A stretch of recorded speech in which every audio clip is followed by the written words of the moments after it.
Hello, welcome to Virgo Philippines. So, ito yung aking reading for Virgo. Sun, Moon, Rising, Venus, Jupiter, Virgo. Take only what resonates. And if you want to book a personal reading, Jing Tarot Reader, siya yung open sa tarot reading. Ako po, astrological reading ang available sa akin. Pa-follow and like na lang po yung aking Facebook page. Ayan. Madam P. Kaya lang hindi mo siya masa-search kasi bago pa lang eh. Ano na lang, ang i-search mo yung hashtag Virgo Philippines. Walang space. Yon kasi may mga posts ako na nilalagay ko yung hashtag na yun. So, mas makikita mo ako sa ganun. May mga sinishare ako doon sa Facebook na hindi ko sinishare dito sa YouTube. Na mga guidance din na maaaring magbigay din ng guidance sa'yo. Again, this is for Virgo, Sun, Moon, Rising, Love Reading. Ayan. Sana mag-comment kayo dyan sa baba. Kahit po heart lang, smileys. Malaking bagay yun sa akin. By the way, meron akong TikTok shop. If you want to avail my product. Ayan. Meron akong mga crystal bracelets. And I do have the available tong Evil Eye na ring doon sa aking TikTok shop. Ayan. Let's start your reading.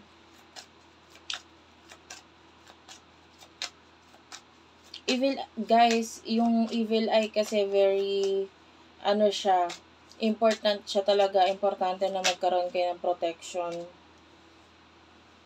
Lalo na kung lapitin ka ng inggit. 6 of Cups is here. Page of Coins. And then, 9 of Wands. Ayan, oh. 6 of Cups. Ito yung energy mo, no? Nakikita natin that you are currently focusing sa mga beauty in life, in general. Kumbaga parang ayaw mo nang mag-focus sa mga negativity. Alam mo yun? Mas sinatry mong i-balance ngayon ang sarili mo. Maybe with regard sa iyong money. Tapos, may nakikita tayong mga challenges sa'yo. Pero hindi ka nagfo-focus sa challenges eh. Nagpo-focus ka sa kung ano yung magandang gawain para ma-overcome or maayos itong mga challenges na to. Maybe some of you, tinatry mong ayusin ang finances mo. I don't know, some of you may kinalaman sa love. So, if you are in a relationship, maybe tinatry mong ayusin yung relasyon mo with your person, with your partner. Tinatry mong hanapan ng spark or ibalik yung spark. So, if you are single, might be masaya ka na lang sa love life ng iba. Alam mo yun, yung parang hindi ka na parang mag-focus sa love life mo and, di ba, kung dadating, kung hindi. You know?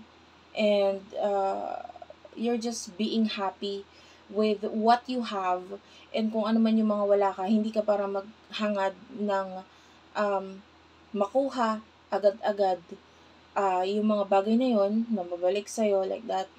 Maybe you are trying to focus sa ano yung magandang gawin para maayos yung mga dapat ayusin. Okay, so this is you.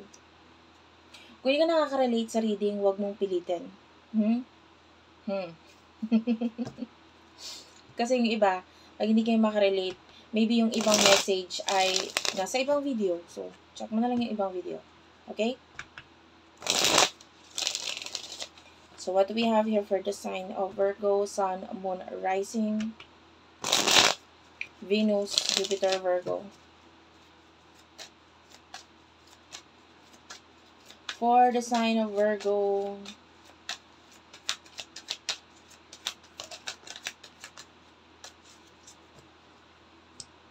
Two of Coins, ayan. This is your person. Followed by the King of Wands. Actually, itong King of Wands, nagpakita na kanina eh. And the Knight of Wands. Aries, Leo, Sagittarius, Taurus, Virgo, Capricorn. 8 of Wands is at the bottom of the deck.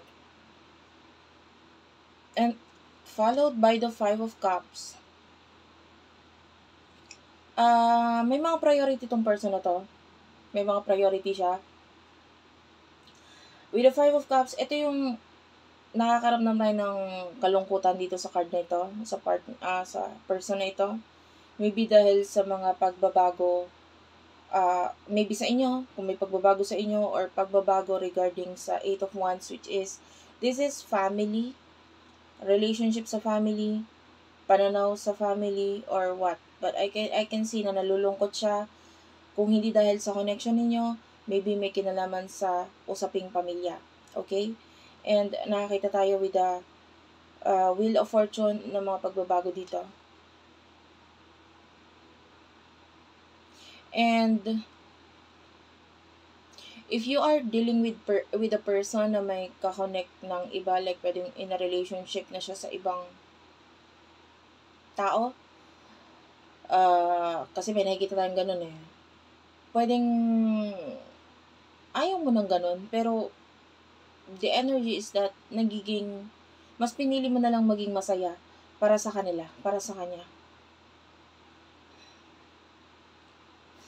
Naririnig ko kasi ngayon yung kanta ni Moira.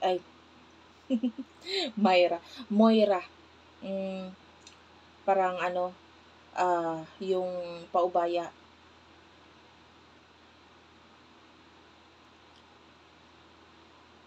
Hindi ako sure sa title Dito ka lang.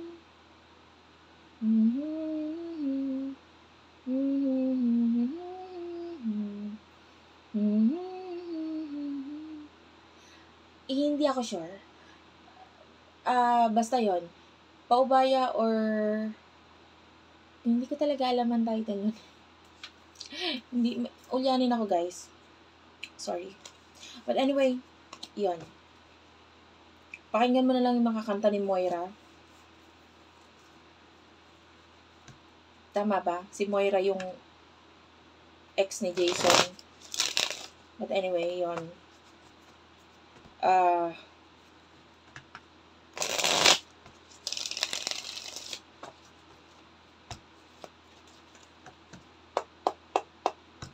Iniisip ko pa rin yung title. Ano yung pangalan? Anong pangalan? Nagkamali ako, guys. Ano nangyayari? Nagkamali ako kasi nabalik ko yung main energy ng person mo. And I feel like hindi yun coincident. Maybe there's a message. So, kunin natin. Tell me the person nakakonect mo.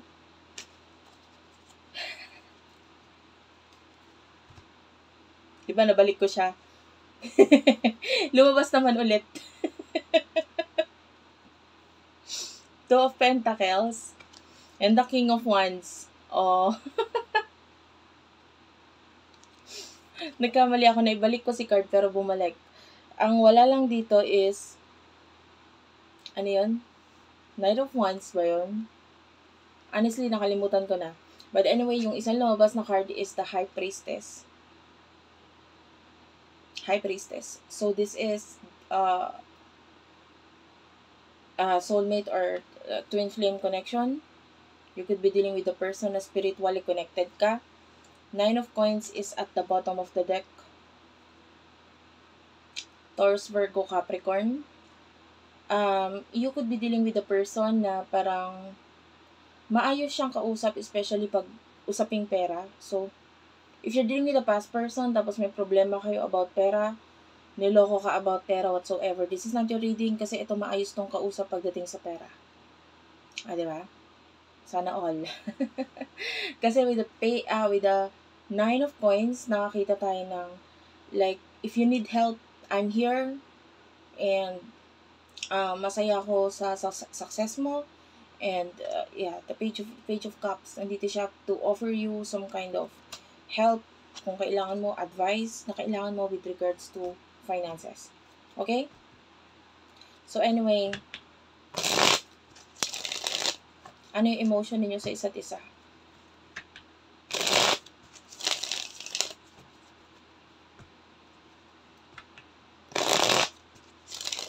You could be dealing with a fire sign, Aries, Leo, and Sagittarius.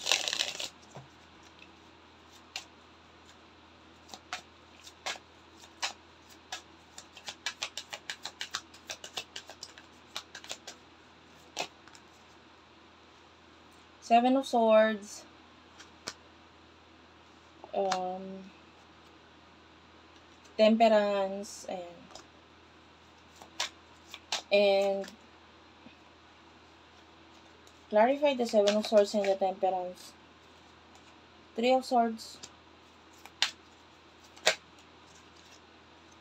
Nine of Cups is here sa side na ito ng person mo, ha. Kung ayaw mo na ganitong setup, guys, okay lang.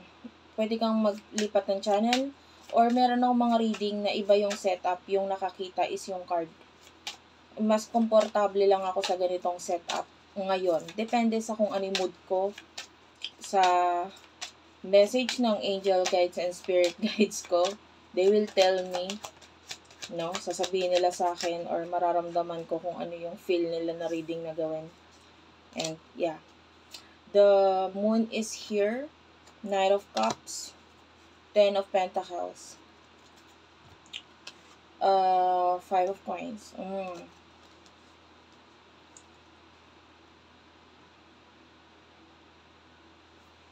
So, I just saw the Eight of Wands, Aries, Leo, Sagittarius. Seven of Swords, I feel like mahirap para sa'yo na mag-grow.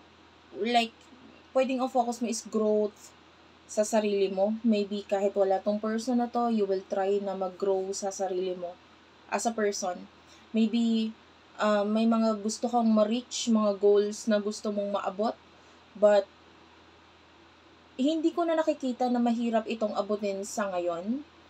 And, pwedeng natutunan mo ng i-manage. Because, maybe in the past, you tried na humingi ng tulong dito sa person na to, or maging part siya ng adventure or ng journey mo.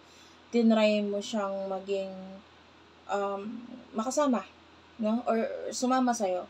Like, parang makumpensi siya na my life is exciting. Samahan mo ko, or be with me, be with, let's do this. Pwedeng ganun eh. In the past, gusto mong magkaroon ng connection sa inyo, or like, being the two of you together, hand on hand, magkasama, to reach this goal. Pero might be, na-realize mo rin na yung goal na kasi na yun, na gusto mo i-reach is parang goal mo lang eh. And then this person, hindi mo alam kung anong goal niya. And then, this is you na parang, it's okay kung ayaw mong i-pursue itong connection or whatever sa atin. The Temperance is here. You're being patient. Mahal mo yung tao. Hindi naman natin nakita na iniwan mo, pero or nawala yung focus mo sa kanya, pero hindi ko nakitang nawala yung pagmamahal.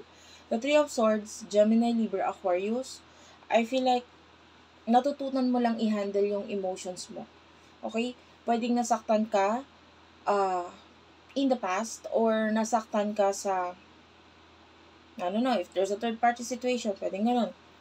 And natutunan mo lang tong i-handle yung emotions mo. Masakit, pero parang kailangan kong tanggapin. Masakit, pero sa ngayon, kung ayaw mo sumama, alangan namang hilahin kita, alangan namang pilitin kita, diba? Your person with the Nine of Cups, I feel like pinapakita niya sa'yo na okay lang siya, na masaya siya sa ginagawa niya or sa mga nangyayari sa buhay niya. Or pwedeng, feeling like balance and happy.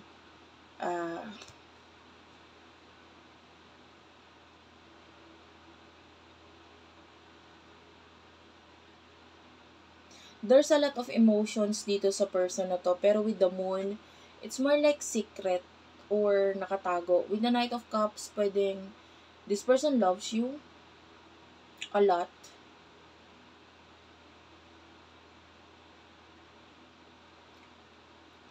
May nakita lang ako. I don't know kung may kasama ka ba dyan na parang nakahiga tapos nakatingin sa'yo. Like, nakatingin or nakahiga siya tapos nakatingin tapos nakasmile, ganun. Or basta nakatingin. This could be a reading. Yeah. So, mahal ka niya, pero pwedeng Ang pinapakita niya okay lang siya. The 5 of Coins, nakikita natin yung sobrang devastated, sobrang nasasaktan nitong person nito. Alam mo yung feeling nito is parang kawalan, parang nawalan. You know? Wait lang. Okay, sorry about that. Anyway, yung feeling kasi ng 5 of Pentacles, it's like kawalan or sobrang nasasaktan. Diba? Maybe in the past, ang importante sa kanya is mga material na bagay, money, ganon. Pero, yeah, mas masakit, dun niya na-realize na parang mas masakit pa pala yung wala ka kaysa mas mawala yung pera. Parang ganon. So, sobrang nasasaktan yung person na to. So, what will happen in the future for the both of you? The connection na ito. Take only what resonates, guys. By the way, I'm wearing a citrine crystal. Maganda yun sa mga nagnenegosyo.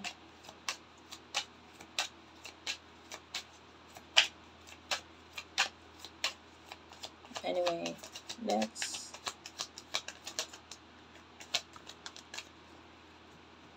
Wala lang, nabanggit ko lang kasi parang may nanonood sa akin, ano kaya yung suot ni Madam, parang ganun. Anyway, the Hermit, this is Virgo energy, Death card, and the 7 of Wands, Aries, Leo, Sagittarius, Virgo, Scorpio,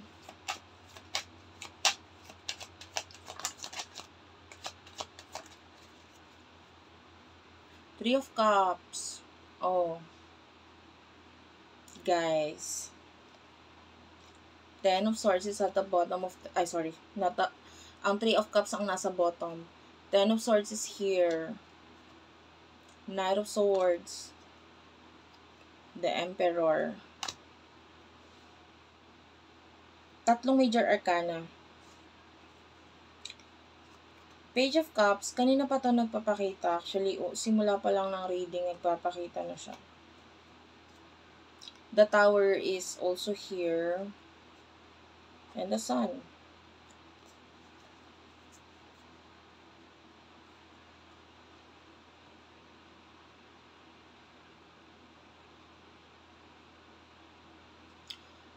Honestly, the 7 of Wands, it's like you pwedeng binablock or nagke-create ka ng like harang sa inyo na person na to. And maybe you're trying to protect yourself, and kasi pwedeng hindi mo na alam kung anong direksyon ang mangyayari sa connection na to. So, you're creating this boundaries or balance or harang sa inyong dalawa. The Death card, this is Scorpio energy, and the Hermit,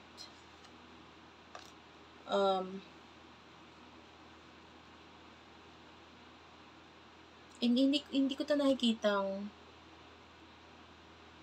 guys, alam mo kung may spiritual connection kayo ng person mo.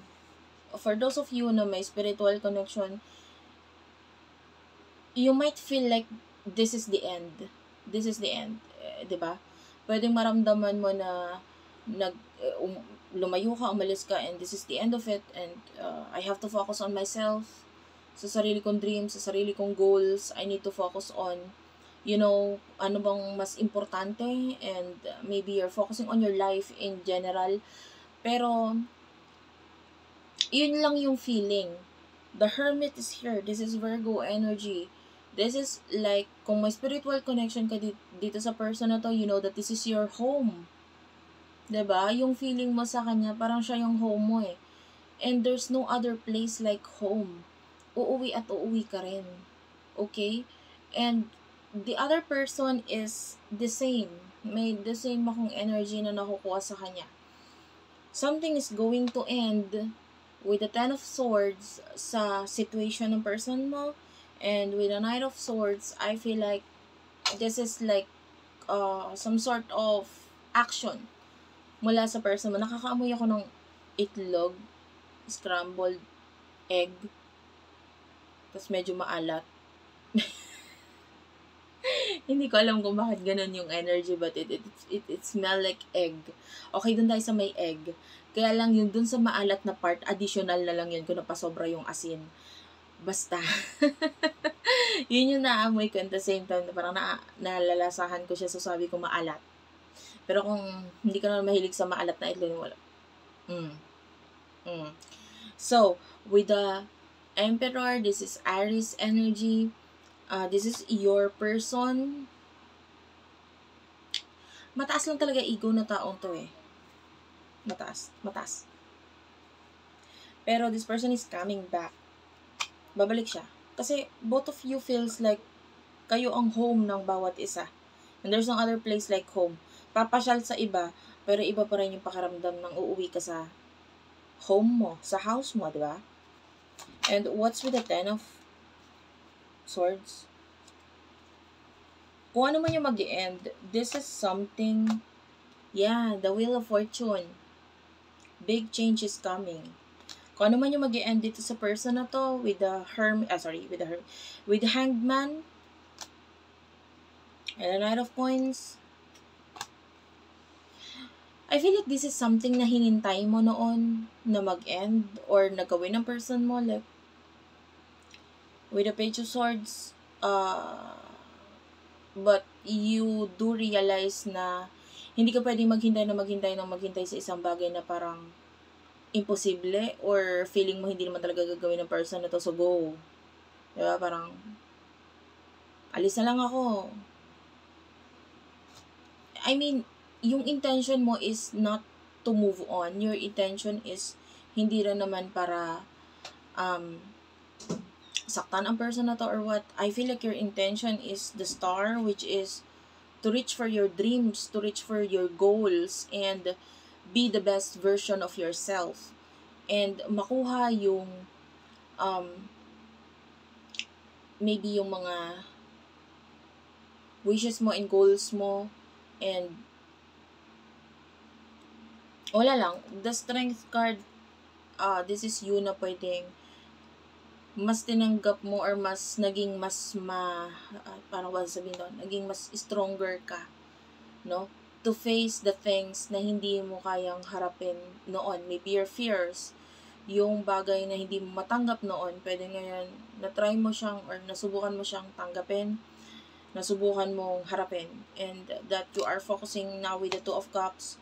In the future, nakikita natin, this is your mga plano sa buhay, but I feel like the moment na you're no longer expecting dito sa person na to, no longer, feeling a lot of obsession dito sa person na to, the moment na mag-focus ka talaga sa sarili mo and sa hindi mo inaasahang panahon at pagkakataon, biglang magkakaroon ng pagbabago sa inyo ng taong to.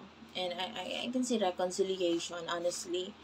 Iaano kita doon, may reconciliation, but hindi ko gustong sabihin ito na agad-agad kasi pwedeng may mga lessons pang kailangan gawain or mangyari dito sa person na to na parang hindi kasi sa lahat ng oras, yung mga lesson na yun, sa'yo niya matututunan or pipilitin mong matutunan niya yung mga bagay na dapat niya matutunan sa sarili niya, diba? So, there's reconciliation, pero a lot of endings, a lot of lesson ang matututunan mo na ninyo sa bawat isa.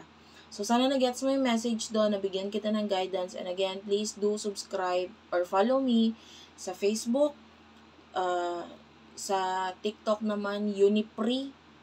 Ayan, UNIPRI. May mga products akong available sa TikTok that you can avail, like this Evil Eye. And itong crystal na bracelet. This is citrine. Para sa mga businessman, businesswoman. This can help you din na mabigyan ka ng happiness kasi it's like the energy of the sun is nandito. So that's it for now. Thank you for watching. I love you all and bye-bye.